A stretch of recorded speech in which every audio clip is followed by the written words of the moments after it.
8 Pakistan Super League matches are set to be played in Pakistan next year, according to the PCB chairman Najim Sethi. It was also confirmed that UAE will continue to be the main venue for the league, where the rest of it be scheduled.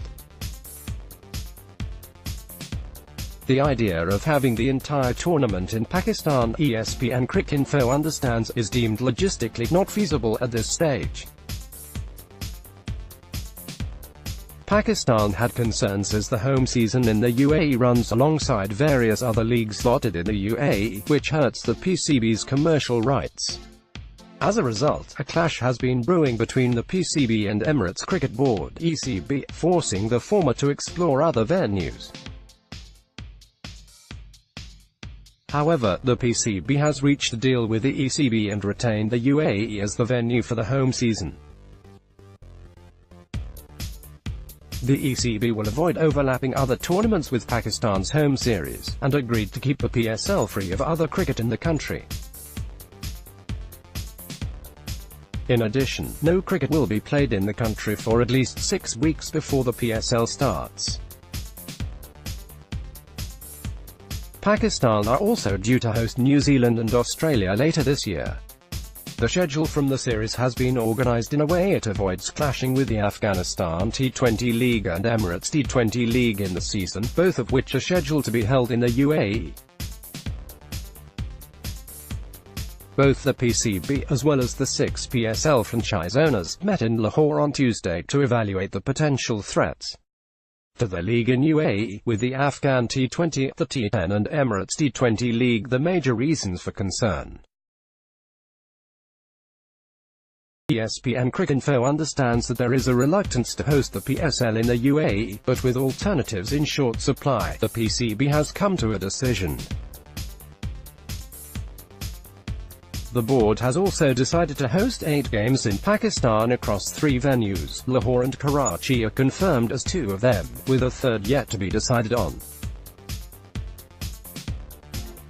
Pakistan doesn't yet have the ability to host the entire PSL in Pakistan, what with the resources that extensive security arrangements will likely demand. It will also require enlisting the help of local governments, and all these factors, according to the PCB chairman, rule this out as an option. Eventually the whole PSL will come back to Pakistan one day, but at this stage it's not feasible, Sethi told ESPN Cricinfo. With every passing year, things are improving and, from the first to the third edition, we have continued to have more games in Pakistan. Next year 8 or more games will come to Pakistan. Not all stadiums are fully ready to host PSL matches at present, with several needing extensive renovations. Size of the seating area is also an issue in certain stadiums, particularly Faisalabad and Rawalpindi. Multan is a potentially viable venue, but arrangements to stay overnight in the city aren't quite up to the mark just yet. In a surprise move, the Muzaffarabad Stadium in Kashmir is being explored as a venue, in which case teams would likely have to be flown in and out via helicopter.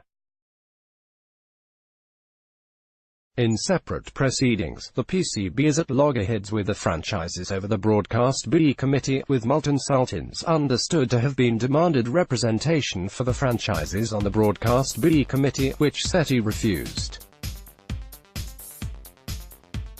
The PCB is set to sell its broadcasting rights now that the original 3-year cycle has come to an end, with the entire commercial and title sponsorship deal to be revised ahead of the 4th edition for a further period of 3 years. According to the PCB, the franchises, being stakeholders, can only have a consultative role in commercial deals such as broadcasting and title sponsorship deals. The consensus in the PCB is that there could be conflict of interest if franchises were given representation on the Broadcast B Committee in view of the other business interests franchises have. There are also issues of disclosure of information since most franchisees have media partnerships, Sethi said. It's our prerogative to safeguard the interest of the PSL to get maximum revenues. Broadcasting deals and bidding processes are extremely confidential and sensitive matters. 1 out of 6 franchises is reportedly in dispute over payments with the PCB. It is understood the PCB was considering terminating the franchise over non-payment, but the Molten Sultan's owner came to the rescue, convincing the PCB to allow them another 48 hours to make payment arrangements.